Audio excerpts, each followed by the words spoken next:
Bem, o que foi explicado aí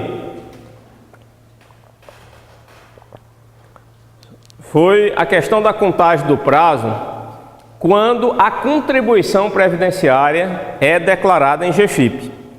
É mais simples, porque a própria declaração na GFIP já constitui o crédito tributário e não se admite impugnação, ou seja, não tem o chamado processo contencioso administrativo fiscal nos casos em que o próprio contribuinte confessa a dívida. Ou seja, ele confessou, não tem mais o que ele questionar, foi ele mesmo que confessou, então ele vai questionar o quê? Não tem mais o que questionar. Pelo menos no âmbito administrativo, não há mais o que questionar. Se ele quiser questionar, vai questionar na via judicial, ou apresentando embargos de execução, ou ajuizando uma ação anulatória de débito. Agora vamos para o outro caso, que é esse aqui, ó. A contribuição previdenciária não foi declarada em GFIP. Então, nesse caso, para constituir o crédito tributário, foi necessário um lançamento de ofício, que é uma lavratura de uma auto-infração. E a Fazenda Nacional, a gente sabe, tem um prazo de 5 anos para fazer o lançamento de ofício, senão ocorria o quê? A decadência. Mas a Receita Federal, ela fez o lançamento antes dos 5 anos. Então a Receita Federal não deixou que ocorresse a decadência. Então vamos lá. Isso aqui é a linha do tempo. Aqui aconteceu o fato gerador. Imagine que o contribuinte não pagou, foi nada. Aí, a partir do primeiro dia do ano seguinte, começou a contar o prazo prescricional. Então, a partir do primeiro dia de janeiro, aqui, 1º de janeiro de 2010, começou a contar o prazo decadencial. Eu falei prescricional, foi pronto, mas não, delete. Começou a contar o prazo decadencial. Mas imagina aqui, ó, 4 anos depois, menos, 2 anos.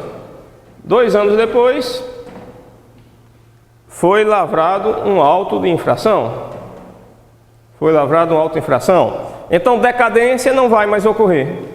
Por quê? Porque o lançamento tributário foi feito, não há o que questionar a respeito de decadência. Mas aí, depois que é lavrado o auto de infração, é dado um prazo de 30 dias. 30 dias. Para quê? Para o contribuinte pagar, parcelar ou então impugnar. Olha, se passar esses 30 dias e o contribuinte não fizer nenhuma dessas 3 coisas, não pagar, não parcelar e não impugnar, pronto, o crédito tributário está definitivamente constituído.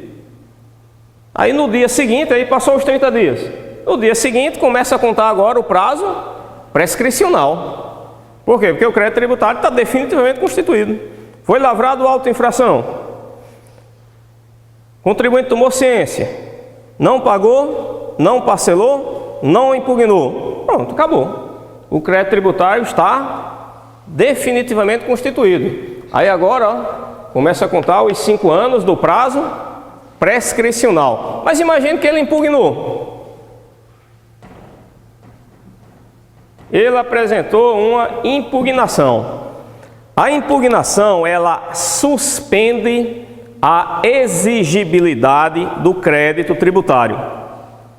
Se o crédito tributário está com a exigibilidade suspensa, significa que ele não é exigível, ele não pode ser cobrado judicialmente.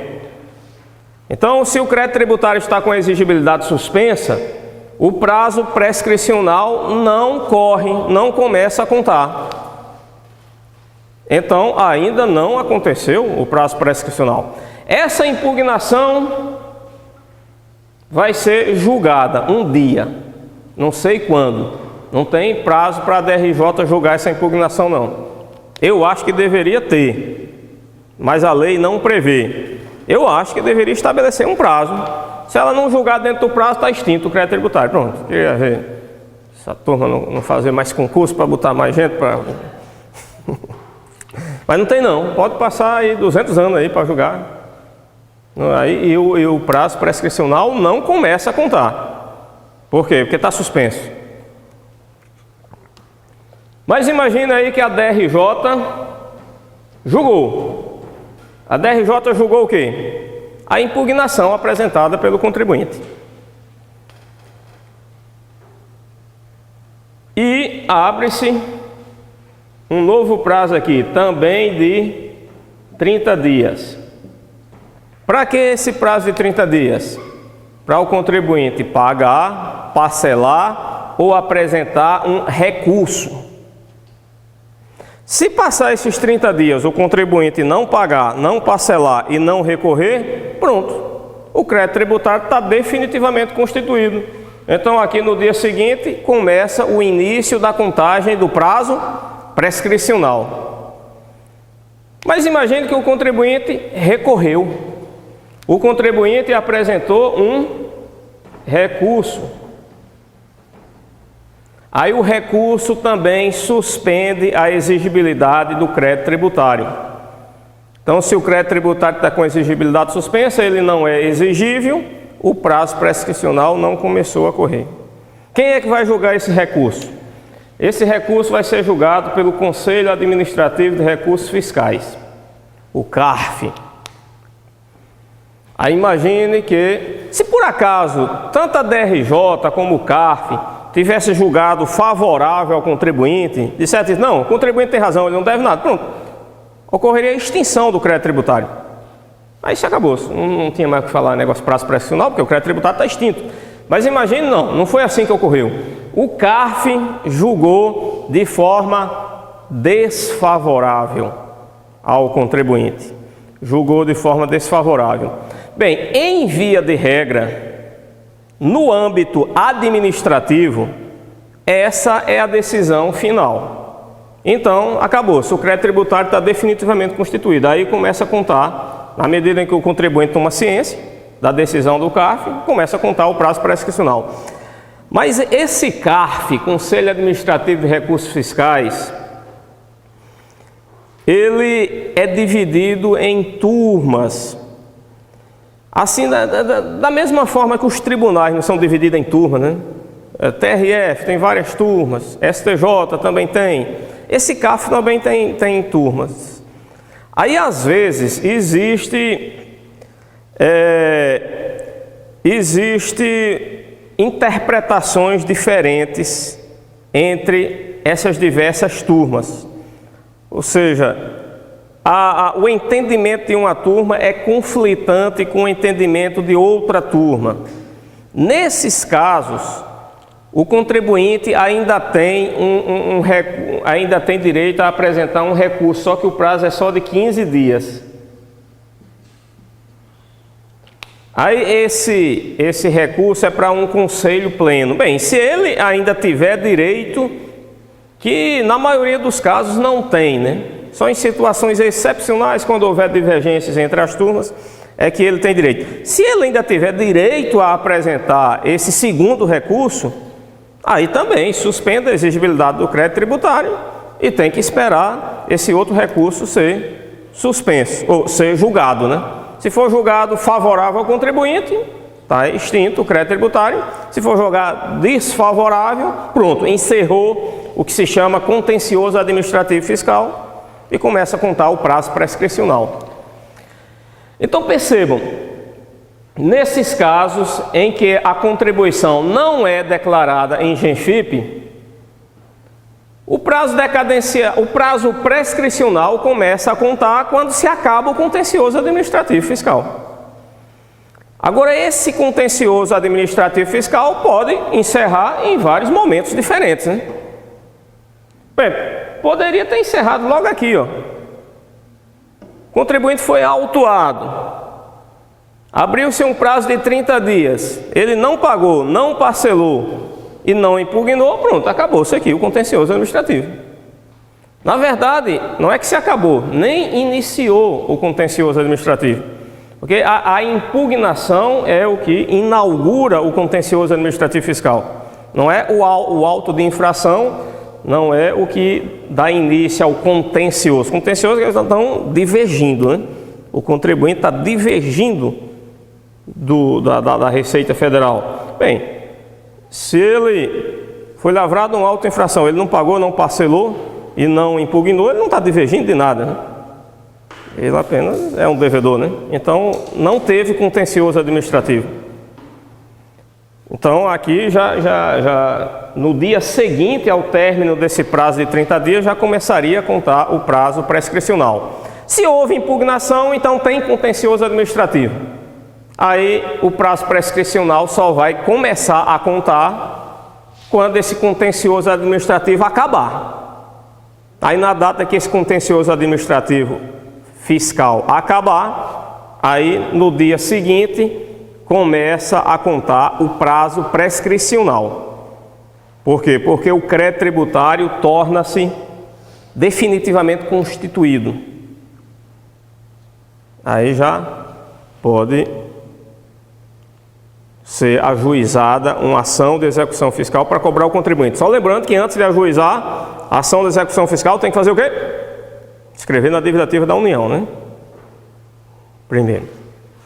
Mas o prazo prescricional começa a contar a partir da data, não é a partir da data da inscrição na dívida ativa, é a partir da data que o crédito tributário tiver definitivamente constituído. Tranquilo, aí a parte da decadência e prescrição com relação ao custeio, com relação às contribuições previdenciárias, que foi a decadência e prescrição tributária, né? Que hoje, em relação às contribuições previdenciárias, essa prescrição e essa decadência tributária obedece o mesmo prazo que se aplica para os demais tributos. Antigamente era diferente, era de 10 anos, mas hoje não, é 5 anos também. Como para qualquer tributo é 5 anos. O prazo prescricional e o prazo decadencial.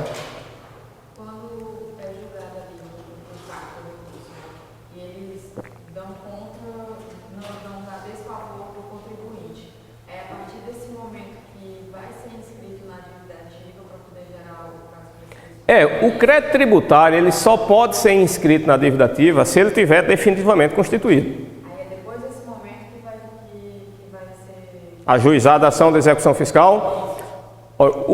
Só pode ser ajuizada uma ação de execução fiscal depois que o crédito tributário é inscrito em dívida ativa da União.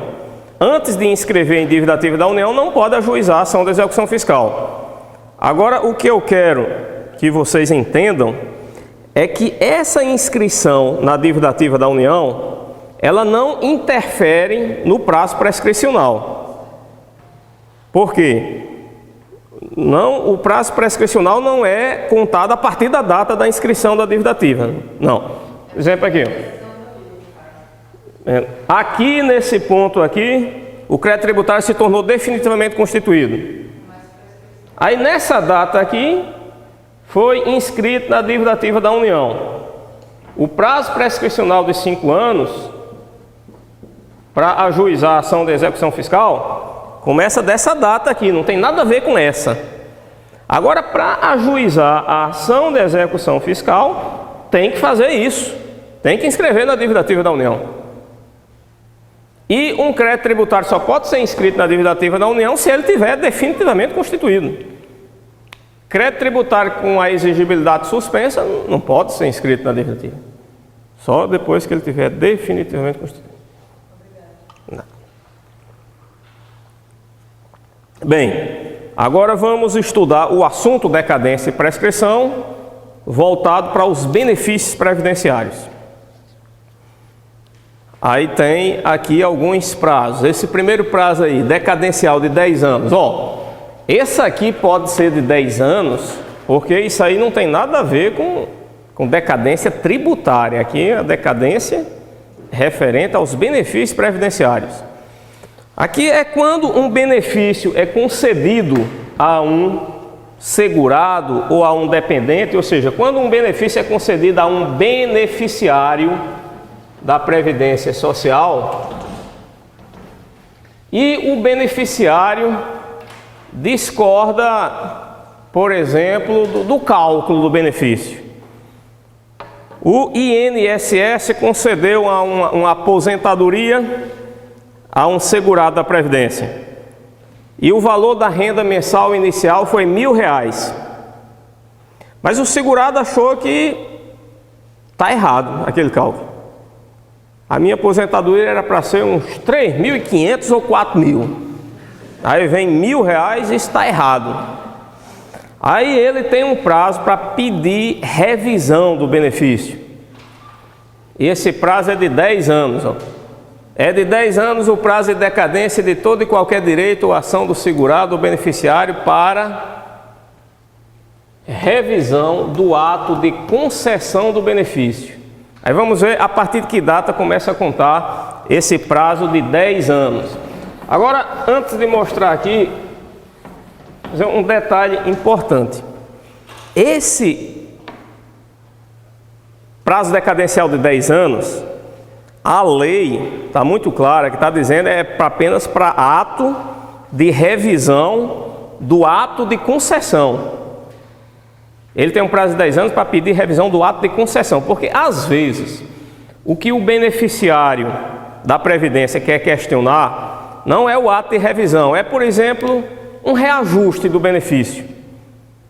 Pode ser, não, já faz vários anos aí, já faz uns 15 anos que o benefício foi concedido.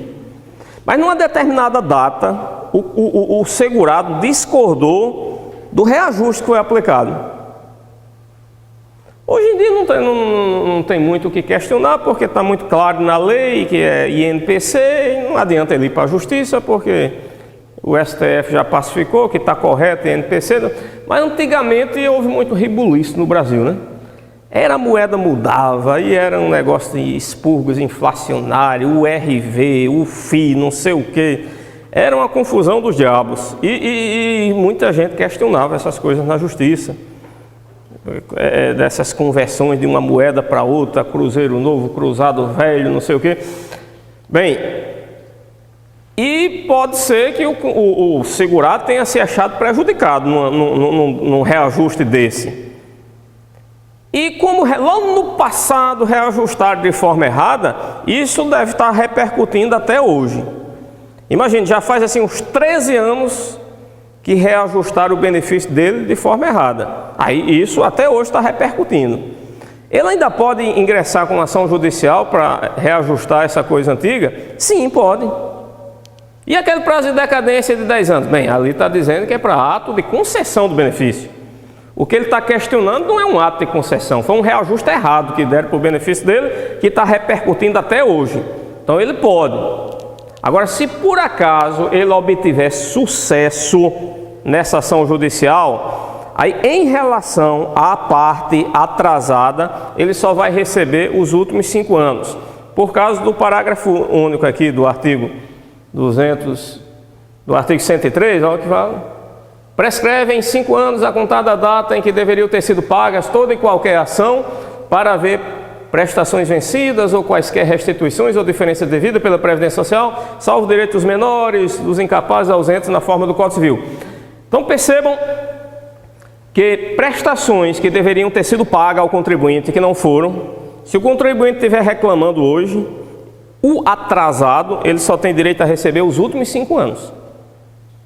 Então aquele reajuste que foi dado errado há 13 anos atrás, ele pode entrar com ação hoje para pedir para corrigir. Agora o atrasado só vai receber 5 anos. Agora um benefício que foi concedido há 13 anos e o cálculo que esteve errado foi o cálculo da renda mensal inicial. Hoje ele pode entrar com ação para corrigir isso? Não, decaiu. Ele decaiu desse direito. Porque quando se trata de ato de concessão do benefício, ó, cadê? De todo direito, qualquer ação do segurado, revisão de ato de concessão do benefício, ele tem 10 anos para pedir essa revisão. Então você já faz 13 anos que o benefício foi concedido.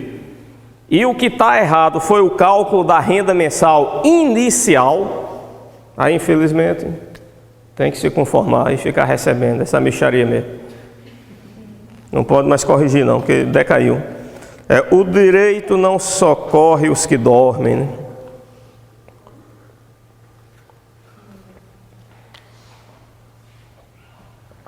Agora vamos imaginar outra situação. O benefício foi concedido aqui, nessa data. Vamos colocar uma data aqui. Estamos em... Imagine que foi em 2000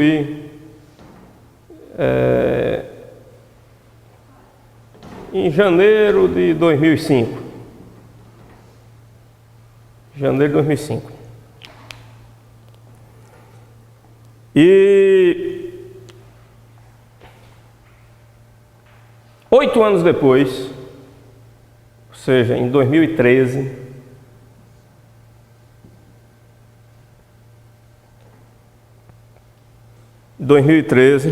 esse beneficiário, esse aposentado, ele ajuizou uma ação judicial pedindo a revisão do ato de concessão do benefício. Ele ainda pode ajuizar nessa data, em 2013? Pode, né? Pode, né? Porque só faz 8 anos, né? E ele tem 10 anos? Ele tem 10 anos para reclamar, para pedir uma revisão do benefício, do ato de concessão do benefício. Ele tem 10 anos e só faz 8 anos, então ele pode. Agora, e se ele ganhar a ação? Se o juiz disser que ele tem razão, o benefício era para ser maior. Bem, aí vai haver duas coisas. A partir de agora, para frente, o valor do benefício dele vai aumentar, né? Porque estava errado desde o início, continua errado até hoje, aí o benefício agora vai aumentar. Ele estava recebendo aí uns 1.500, vai passar para 3.000, pronto, a partir de agora. Mas ele também tem, ele já fazia 8 anos que estava recebendo a menor, né? Então ele tem direito a um atrasado aí. Mas será que ele tem o direito desde a primeira mensalidade que ele recebeu, a primeira prestação? Não, né? Aqui, ó, ele perdeu um bocado de coisa aqui, né? Ele só vai ter direito a receber o atrasado referente a esses últimos 5 anos. Então, esses primeiros 3 anos aqui, ele dançou. O atrasado referente aos 3 primeiros anos, ele perdeu, não vai receber o atrasado. Ele vai receber o atrasado somente referente aos últimos 5 anos. Agora, a ação ainda pode ser ajuizada, por quê? Porque ainda não faziam 10 anos. Ele tem 10 anos para pedir revisão do benefício. Agora, as prestações atrasadas, ele só pode receber referente aos últimos 5 anos. Os últimos 5 anos. Isso é o que diz aqui o parágrafo único. Aí se aplica também para salário e maternidade, que às vezes tem umas seguradas que não sabe que tem direito a salário e maternidade. Sabe o que tem? Tipo assim, empregada, acho que não acontece não, com nenhuma não. Porque aí o pessoal da empresa diz que tem, né, que tem direito, sei o que então. Mas, por exemplo, uma trabalhadora rural, uma segurada especial, talvez seja muito comum. A mulher tem menino e nem saber que tem direito a esse negócio de salário e maternidade. Então já faz uns 4 anos que ela tem um menino, mas negócio de salário e maternidade, ninguém disse a ela, ela não sabia que tinha direito. Será que hoje ela ainda pode dar entrada no salário e maternidade e tem direito a receber? Faz 4 anos que o menino nasceu. Pode. Pode. E se o menino já tiver 7 anos, ele já podia? Aí não ia receber mais nada, por quê? Faz mais de 5 anos as prestações prescreveram, tudinho já, né? Oi? Licença? Do que? Da roça? Do trabalho da roça? Se o marido dela concordar.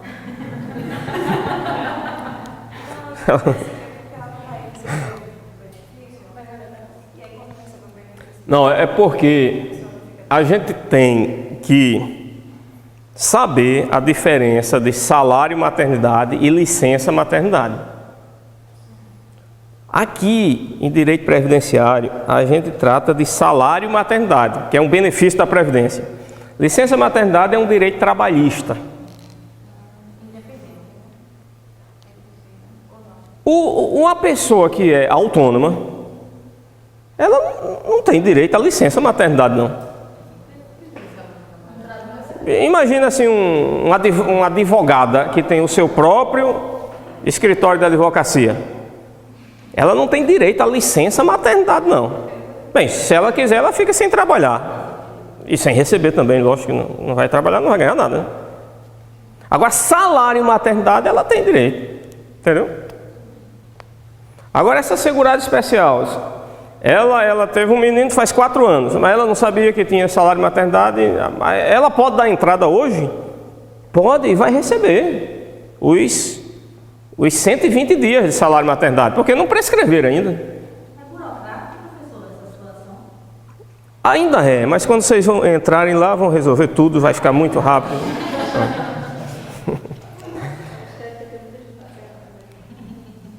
Agora, o outro exemplo, ela teve um menino, já faz 7 anos, o menino dela já tem 7 anos. Aí não adianta mais, porque prescreveu. Passou mais de 5 anos, dançou. Não vai receber mais não o salário maternidade. Mas dentro de 5 anos pode dar entrada em salário maternidade atrasado, que a pessoa passou batida e não sabia que tinha direito, pode requerer. Se faz menos de 5 anos, ainda pode. Se você conhecer uma pessoa nessa situação, pode ver. O menino já tá até na escola, medonho todo, já tem uns 3 a 4 anos, pode receber o salário maternidade referente ao parto daquele menino, que era uma prestação devida, que não foi paga. Então tem 5 anos. Agora, se passou mais de 5 anos, aí pronto. Acabou-se. Sim.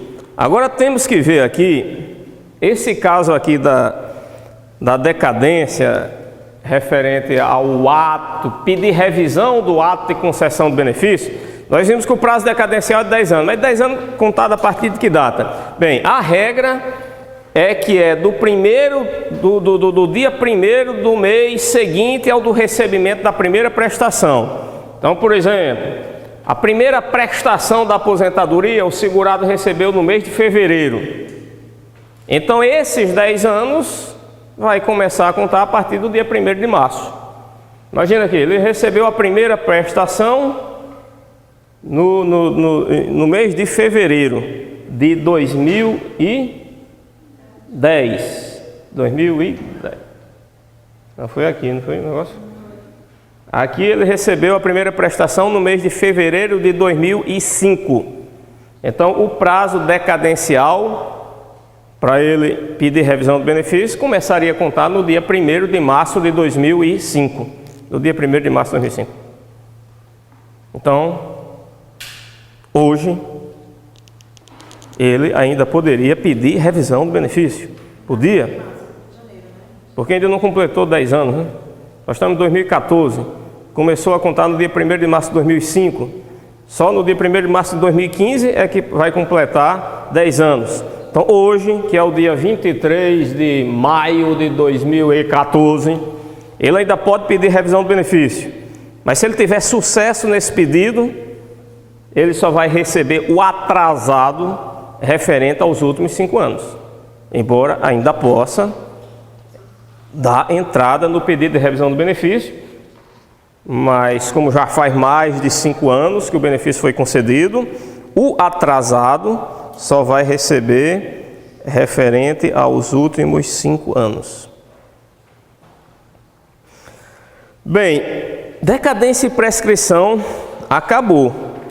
O próximo assunto são os crimes contra a Previdência Social. Ou seja, agora a aula vai ser de direito penal. Ou então poderia dizer assim, direito previdenciário penal ou direito penal previdenciário, alguma coisa desse tipo, mas nós vamos ter acesso a alguns conceitos de direito penal. Aqui, nós vamos estudar somente aqueles crimes cujo sujeito passivo do crime só pode ser a Previdência Social. Então, somente esses crimes vão ser estudados, né? Nós vamos estudar aqui homicídio, não, Deus me livre. E outra coisa, até agora, a gente vinha muito falando em sujeito passivo e sujeito ativo, né? Com relação às contribuições previdenciárias. O sujeito ativo é quem? A União, né? O sujeito passivo é o contribuinte ou o responsável. Bem, agora vamos mudar essa ideia, né? Agora é sujeito passivo e sujeito ativo em relação a crime. Sujeito passivo é a vítima. O sujeito ativo é quem pratica o crime, é o agente do crime. Então inverta os papéis agora, hein? Sujeito passivo, a vítima. Aí quem é o sujeito passivo? A Previdência Social. Os crimes que serão estudados são só aqueles crimes cujo sujeito passivo do crime é a Previdência Social. Esse tipo de crime só pode ser praticado contra a Previdência Social. Não pode ser praticado contra mim nem contra você. Só pode ser praticado contra a Previdência Social. Então é isso. Na verdade, vamos estudar só 3 crimes aqui. O primeiro é o apropriação indébita previdenciária. Esse crime está previsto no artigo 168-A maiúsculo. 168A. É aquele que está ali, né? Do Código Penal. Artigo 168. Cuidado para não confundir com o crime do artigo 168. O crime do artigo 168 é apropriação indébita. Nós não vamos estudar o crime de apropriação indébita, que está no artigo 168. O que nós vamos estudar é o crime de apropriação indébita previdenciária, que é o do artigo 168-A.